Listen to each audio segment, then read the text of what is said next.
ముందుగా వేదిక టీవీ ప్రేక్షకులకు స్వాగతం. వేదిక టీవీ చేపడుతున్న సర్వే ఏదైతే ఉందో ఇది కేవలం ప్రజల అభిప్రాయాలు మాత్రమే. వేదిక టీవీ అభిప్రాయం కాదు. నిజాన్ని నిర్భయంగా ప్రజలతో మాట్లాడి చర్చించడానికి వేదిక టీవీ ఎల్లప్పుడూ కృషి చేస్తుంది. ఇందులో భాగంగా ఈరోజు సూర్యాపేట జిల్లాకు రావడం జరిగింది. మరి ఈ సూర్యాపేటలో ఉన్నటువంటి కొత్త బస్ స్టాండ్కి చాలా జిల్లాల నుంచి, కొన్ని మండలాల నుంచి, అలాగే గ్రామాల నుంచి ప్రజలు ఇక్కడికి రాకపోకలు సాగిస్తుంటారు. మరి ఇక్కడికి వచ్చే ప్రజలతో మాట్లాడి కాంగ్రెస్ హయాంలో రేవంత్ రెడ్డి గారు ప్రవేశపెట్టిన ఈ 6 గ్యారెంటీలు కానీ, సంక్షేమ పథకాలు కానీ లబ్ధిదారులకు ఏ విధంగా లబ్ధి చేకూరుతున్నాయి, మరి అలాగే గతంలో కేసీఆర్ గారి పాలన విధి విధానాలు ఏ విధంగా జరిగిన విషయాన్ని వాళ్ళ అభిప్రాయం ద్వారా తెలుసుకునే ప్రయత్నం చేద్దాం. రిపోర్టర్ కార్తిక్ గౌడ్, వేదిక టీవీ. సార్ నమస్తే. మీ పేరు సార్? విక్షపతి. ఏం చేస్తుంటారు? మేము షాప్, కిరాణా షాప్. గ్రామం మండలం ఎక్కడ సార్? మీద హైదరాబాద్. సీఎం రేవంత్ రెడ్డి గారి పాలనపై మీ అభిప్రాయం ఏంటి సార్? మా అభిప్రాయం ఏముంది, ఇప్పుడు బస్సు అది లేడీస్ది పెట్టాడు కదా ఆధార్ కార్డు, అదొకటి వేస్ట్. పేదల ఇండ్లన్నీ కూలగొడుతున్నాడు, అదొకటి తప్పు. అది మాకు మళ్ళీ వాటర్ కూడా ప్రాబ్లం, కొంచెం వస్తలేవు, అదొకటి ఉంది. ఇంకేముందంటే చాలా వరకు ప్రాబ్లాలు ఉంది కొంచెం అన్నీ.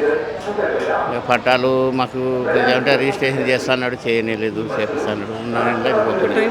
టైం ఉంది కదండి, చేపించుకుంటా అంటే తగ్గిస్తున్నాడు, మళ్ళీ చేయలేదు, చేస్తలేడు అన్నట్టు. అదొకటి, ఇంకేం ప్రాబ్లం ఉంది.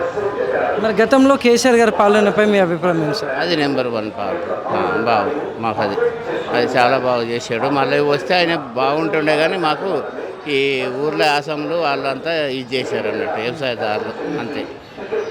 పైసలు తిన్నారు కానీ ఓట్లు వేయలే, ఫెయిల్ చేశారు అంతే sir. Thank you sir. Thanks. నమస్తే సార్. చెప్పండి. మీ పేరు సార్? మేము సత్యనారాయణ రెడ్డి. ఏం చేస్తుంటారు? మార్కెటింగ్ చేస్తాం. గ్రామం మండలం అంటే తొర్రూరు బాదన్ని. సీఎం రేవంత్ రెడ్డి గారి పాలనపై మీ అభిప్రాయం ఏంటి సార్?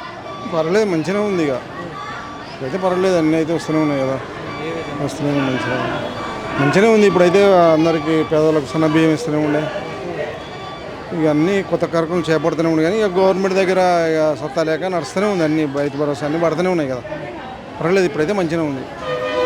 మరి గతంలో కేసీఆర్ గారి పాలనపై మీ అభిప్రాయం ఏంటి సార్? పర్వాలేదు, ఇక అది కూడా పర్వాలేదులే, కానీ ఇక అంత కొత్తదనం కోరుకురు కాబట్టి రేవంత్ రెడ్డి పాలన వచ్చింది, మంచిగానే ఉన్నది. Thank you sir. ఓకే. నమస్తే సార్. నమస్తే అండి. మీ పేరు సార్? రామ్మూర్తి. ఏం చేస్తుంటారు సార్? వ్యవసాయం. గ్రామం మండలం? గ్రామము కొత్తపేట, మండలం కేతపల్లి. సీఎం రేవంత్ రెడ్డి గారి పాలనలో వ్యవసాయదారులకు ఎలా ఉందంటే దానిపైన మీ అభిప్రాయం ఏంటి సార్? సీఎం రేవంత్ రెడ్డి గారు మంచోళ్ళు కావద్దు, మంచిగా చేస్తుండు, కానీ ఇక్కడ గ్రామాలల్లో పాలన మంచిగా లేదు. ఆ ఇండ్లు కూడా సకంగా అనర్హులకే చెందుతున్నాయి, అర్హులకు రావట్లేవు. ఏదైనా వాళ్ళ ఇష్టరాజ్యంగా వాళ్ళు చేస్తున్నారు. కాకపోతే ఏంటంటే ఓట్లు వేసినప్పుడు మాకు ఇట్లా అని మనం మంచి వేసినాం, ఒక్కసారి వాళ్ళకు నమ్మి పనులు చేసినప్పుడు మేము 3 సార్లు ఓటు వేసినా కానీ మాకు 3 రూపాయల పని కూడా చేయలేదు ఎమ్మెల్యే. 3 సార్లు ఏది మన ఎమ్మెల్యే ఈరేషన్ గారు. ఇక అయినా కూడా మన పని మా పని మేము చేసుకుంటున్నాం, చేస్తున్నాం. ఇక వాళ్ళ పనితీరు అంటే ఏమంత మంచిగా ఏం లేదు. మరి గతంలో కేసీఆర్ గారి పాలనపై మీ అభిప్రాయం ఏంటి సార్? ఇంకా కేసీఆర్ గారు పాలన అంటే అప్పుడు సరే ఇట్లా కాకున్నా కానీ సరే కొన్ని విధాలల్లో కాకపోతే ఏదైనా వచ్చిన ఊళ్ళ గ్రామాలల్లో అనుసరించేది, అందరినీ అనుసరించి ఇది ఏదైనా గ్రామ పంచాయతీలకు కానీ ఏదైనా నిధులు కావాలన్నా, రోడ్లు ఏదైనా పనులు కావాలన్నా అందరితో కలుపుకొని పోయి చేసేది. కొన్ని పనులు ఉన్నాయి అప్పుడు మంచిగా జరిగినాయి. ఇంకా ఇప్పుడు కూడా సరే రేవంత్ రెడ్డి గారు ఓకే, కానీ వీళ్ళు గ్రామాలల్లో పనులు చేస్తలేరు, అంతేనండి. Thank you sir. Thank you. నమస్తే సార్. నమస్తే. మీ పేరు సార్? నా పేరు వినోద్. ఏం చేస్తుంటారు సార్? ఏం చేస్తుంటారు? వ్యవసాయం. గ్రామం మండలం? గ్రామం పనిగిరి గ్రామం, నాగారం మండలం. సీఎం రేవంత్ రెడ్డి గారి పాలనపై మీ అభిప్రాయం ఏంటి?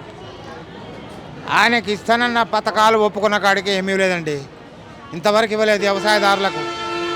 1 సంవత్సరం అయిపోయింది ఆయన వచ్చి మేలు చేస్తారని చెప్పి వ్యవసాయదారులకు మేము చేస్తే మాకు సర్వనాశనం చేశాడు. ఇప్పటి వరకు మాకే ఆదాయం లేదు సన్నా ప్లస్ పాయింట్లో. ఎందుకంటే ఈనాడు ఆయన ఇస్తారన్న పథకాలు ఇవ్వకుండా నానా ఇబ్బందులు పడుతున్నాం.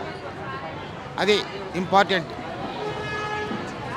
ఎందుకంటే సమాజంలో జనాలు మొత్తం ఏమంటున్నారంటే నిన్ను నమ్ముకొని ఓటేసినందుకు సర్వనాశనం అయిపోయాం అంటున్నారు మా వ్యవసాయదారులు. ఎందుకంటే వచ్చే ఆదాయం ఇవ్వలేదు, పథకాలు ఇవ్వలేదు, నువ్వు ఒప్పుకున్న పథకాలు ఇవ్వలేదు, మమ్మల్ని సర్వనాశనం చేశాయి వ్యవసాయదారులని. అది ఇంపార్టెంట్ అంతే. ఎస్. మరి గతంలో కేసీఆర్ గారి పాలనపై మీ అభిప్రాయం ఏంటి సార్? కేసీఆర్ గారి పరిపాలనలో ఆయన ఒప్పుకోకున్నా కానీ అనుకోకుండా ఆయన పరిపాలనలో ఆయన మాకు పథకాలు ఇవ్వకున్నా కానీ వాటర్ తెప్పిస్తానండు, మొత్తం పొలాలు చేపిస్తానండు, తెలంగాణ రాష్ట్రాన్ని శాశ్వతంగా నీళ్ళ కాళ్ళలో తెప్పించే బాధ్యత నాది అని చెప్పేసి ఒప్పుకున్నాడు. ఒప్పుకుంటే ఆనాడు ఆయన్ని మన రాష్ట్రానికి ముఖ్యమంత్రిగా ఆయన ఎన్నుకోవడం జరిగింది. ఏంటి ఆయన నీళ్ళు తెచ్చిపెట్టాడు, అన్నీ చేశాడు.